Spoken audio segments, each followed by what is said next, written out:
In the year 1924, deep within the Appalachian Mountains, there was a family whose name would later be whispered with fear, though few had ever seen them. The McGraws weren't just secretive, they were deadly, and by the time anyone realized the scale of what they had done, entire families had vanished without explanation. How did a single household become capable of leaving a trail of death so complete that the authorities never pieced it together? How did they survive, thrive, and manipulate the mountain itself to protect their secrets? By the time the first outsider stumbled into their hallowed land, the McGraws had already claimed decades of blood and silence. They were not legends, they were real, and the traces of their deeds still linger in the forest, buried under fog and fallen leaves, in places no map dares to mark. Tonight, we trace the story of the deadliest Appalachian family you've never heard of, and how the mountains themselves witnessed horrors no one would ever speak aloud. The Appalachian Mountains stretch endlessly, ridges folding over ridges, each valley deeper and quieter than the last. The air hangs thick with mist that smells of wet earth and decaying leaves, and even the wind moves as if it knows better than to rush in. Branches bend under their own weight, creaking like the bones of long-forgotten travelers, though no one walks these paths anymore. Through this maze of forest, the McGraws carved their existence, a hidden life where every cabin, every clearing, every path was claimed, mapped in ways no outsider could understand. Sunlight rarely touches the hollowed ground where they walked, and shadows gather as if protecting what lies beneath. The soil itself seems heavy, almost reluctant to let anything pass over it, while the distant calls of animals feel muted, swallowed by the weight of the mountains. Walking these slopes, it's impossible not to sense that the air is alive with memory. Every rustle, every snap of a twig feels deliberate, as if the land itself watches those who wander too far. And somewhere, just beyond sight, the McGraws waited, not as ghosts, but as a force shaped by generations, sharpened by secrecy, and hardened by violence. Their presence is subtle, but it is unmistakable, in the way the mist curls over a ravine, in the hollow echo that trails behind footsteps, in the unsettling silence that arrives just before the sun disappears entirely. As I pressed deeper into the forest, the weight of the trees grew heavier, their branches forming an almost impenetrable ceiling above. The sun was slipping behind the mountains, and shadows began to stretch like dark fingers across the mossy ground. At first, it was small things: a twig snapping where no animal should be, the rustle of underbrush when the wind was still, faint impressions in the soil that seemed too deliberate to be natural. I came across a clearing, and my heart caught in my throat.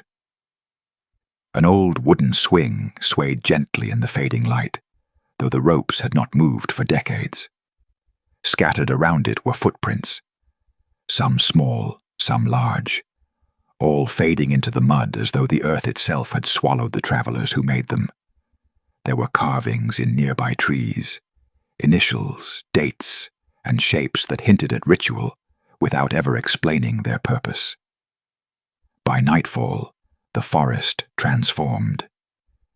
The usual chorus of crickets and frogs fell silent, replaced by distant, uneven knocks, as though someone, or something, was moving through the trees, careful to remain unseen.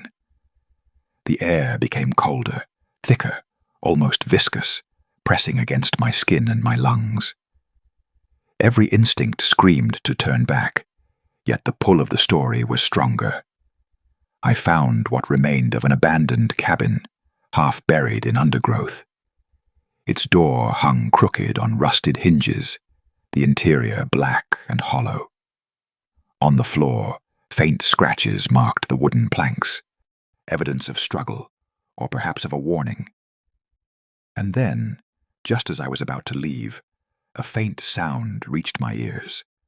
A low, dragging shuffle, slow and deliberate, coming from just beyond the tree line. Not footsteps, not animal, something else. It stopped when I froze, only to start again moments later, closer this time, leaving me certain that the McGraw's presence, or the echoes of it, had not abandoned the forest at all. The deeper I ventured, the more the forest itself seemed to close in. Then, through a thinning of the trees, I saw it. A house, half buried into the slope of the mountain, its weathered timbers dark with age and smoke stains. Candlelight flickered behind the boards covering the windows, though no smoke rose from a chimney. The McGraws had left a trace, some living mark that made the mountain itself seem to breathe. As I approached, I noticed photographs nailed to the walls outside. Portraits of men, women, and children, each face pale, each gaze strangely knowing. And then my heart froze. One of the photographs, it looked like me, my own face, captured in the same pose I had taken in the morning, yet somehow different, distorted by time or intention. The air turned colder, heavy with the scent of earth and something metallic, faint but unmistakable. Shadows moved along the edges of my vision, fleeting yet deliberate, vanishing whenever I turned my head. A soft, irregular shuffle came from inside the house, accompanied by a low murmur. Not words I could understand, but a rhythm, a cadence, as if counting. I froze. And then the door creaked. Not open, not closed, just bending with an invisible pressure, revealing a darkness deeper than night. I swore I saw movement, a figure standing at the far end of the room, motionless, yet unmistakably wearing a coat. The same coat that had belonged to the ranger, whose journal I had found days earlier. And just like that, it was gone. But the impression remained. The McGraws were here, or at least what they had become, watching, waiting, and entirely real. I stepped back, realizing I could no longer tell the difference between the shadows of the forest and the shadows of those who had made it their home. In that moment, I understood. Fear did not come from what you see. It came from what you cannot see, yet cannot escape.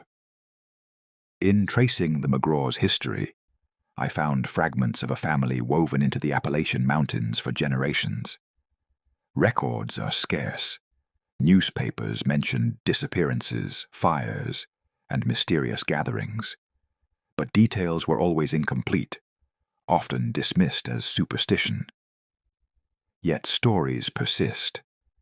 Whispers of the McGraw's ability to manipulate the mountain itself, using knowledge passed down through bloodlines.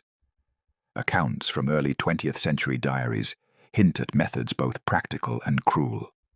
Livestock disappeared, fences were found mysteriously torn, and travelers who stumbled across the hollows sometimes vanished for weeks, returning, if at all, changed in ways that frightened their own kin.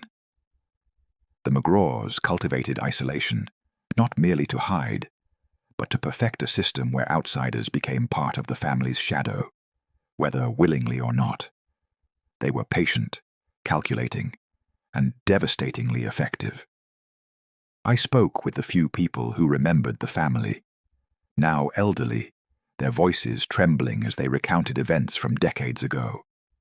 They spoke of the Hollow Feast, a night when the McGraws gathered, though no one could say what happened, only that afterward, some neighbors never returned home. Police records from the 1930s describe fires at the McGraw homesteads, yet strangely, no bodies were recovered. Investigators noted signs of struggle, scratched floors, and belongings left behind. But the family itself seemed to vanish each time, only to reappear later, unchanged and unaccounted for. One officer wrote in his notes, They know the mountains better than we know our own streets. By the time you realize you're missing, it is already too late. The more I learned, the clearer it became. The McGraws were not simply violent. They were experts at manipulating perception, using fear, secrecy, and intimate knowledge of the terrain to control every encounter.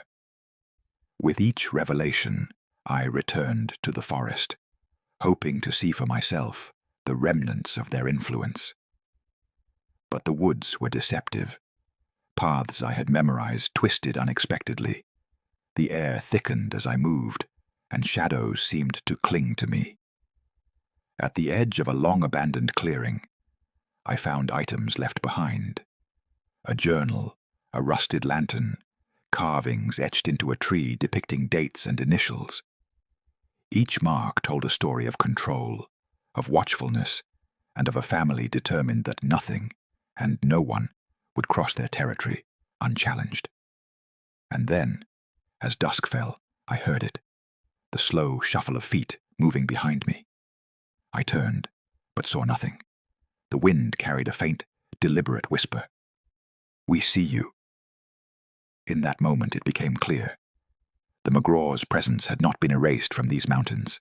It lingered, tangible, alive, and entirely inescapable. Night fell quickly, thicker than I expected, and the forest transformed into a place I barely recognized. The trees closed in, their shadows stretching like hands reaching from the earth. As I retraced my steps toward the edge of the clearing, I noticed strange marks on the ground. Footprints that did not match mine, circling around the lantern I had placed moments before. Then I heard it. A voice, low, deliberate, carried through the trees, not calling my name directly, but rhythmic, almost counting. I froze, straining to hear. Every instinct screamed to run, yet my feet felt rooted. And then the shuffle began, heavy, slow, deliberate, moving closer, always just beyond sight. I dared not turn my head. The darkness itself seemed to move against me, guiding me, herding me, until I realized the path I thought I knew no longer existed. The forest had changed, and I was no longer certain it was the McGraws I feared, or what they had left behind in these mountains. Audio cues, low rustling leaves, footsteps dragging across undergrowth, distant murmurs almost indistinguishable from wind, sudden silence punctuated by a snap of a twig. I stumbled into a nearby clearing, expecting the familiar edge of the woods, but found only unfamiliar terrain. A ruined cabin stood where none should have been, its boards scorched, windows blackened, yet fresh footprints led inside. I backed away, then noticed the marks on my car. Symbols scratched into the paint, deep enough to catch light in the moonbeam. 5 lines, jagged, deliberate. And on the windshield, a thin layer of dried soil, pressed in shapes I couldn't fully decipher. It wasn't random. They had been here. Or someone, or something that had inherited their methods. In the distance, I heard movement again. Not hurried, but precise. A figure appeared between the trees for a moment, motionless, watching, before melting back into shadow. My camera footage later would show nothing, but I knew what I saw. I knew it was real. Days after leaving the forest, I noticed patterns that made my skin crawl. Faces from the photographs, the journals, even strangers in the street. They appeared in reflections, in dreams, in shadows that shifted unnaturally. Names and dates began to appear in my own notes, scribbled by my hand yet unfamiliar, as if the McGraw's influence had followed me beyond the mountains. I questioned my sanity, but rationality offered no relief. Every sound at night, every whisper of wind, recalled the same rhythm I had heard in the clearing, counting, observing, reminding me that some presences do not belong solely to the past. They endure, They wait. And in those moments, I understood that the McGraws were not just a family. They were the mountain itself, patient, pervasive, and impossible to escape. I left the mountains weeks ago, but some nights the memory follows me as if it were alive. In the quiet moments before sleep, I hear it again. The same rhythm, slow, deliberate, counting through the darkness.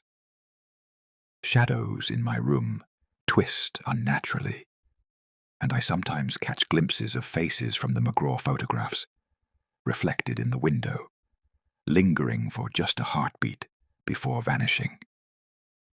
I tried to tell myself it was imagination, but then I received something I cannot explain. A single envelope, no return address, filled with soil and 5 jagged lines carved into a scrap of wood, identical to the marks I saw on my car in the clearing. Alongside it, a single phrase scratched into the earth: "Welcome home, McGraw." And now I know, with certainty, that leaving the forest does not mean leaving them behind. Their presence lingers, patient and watchful, because some families do not die. They endure, and the mountains never forget. If you are still watching this story, you are braver than most. Tell me, would you spend one night alone in the Appalachian woods, in the shadow of a family who never truly left?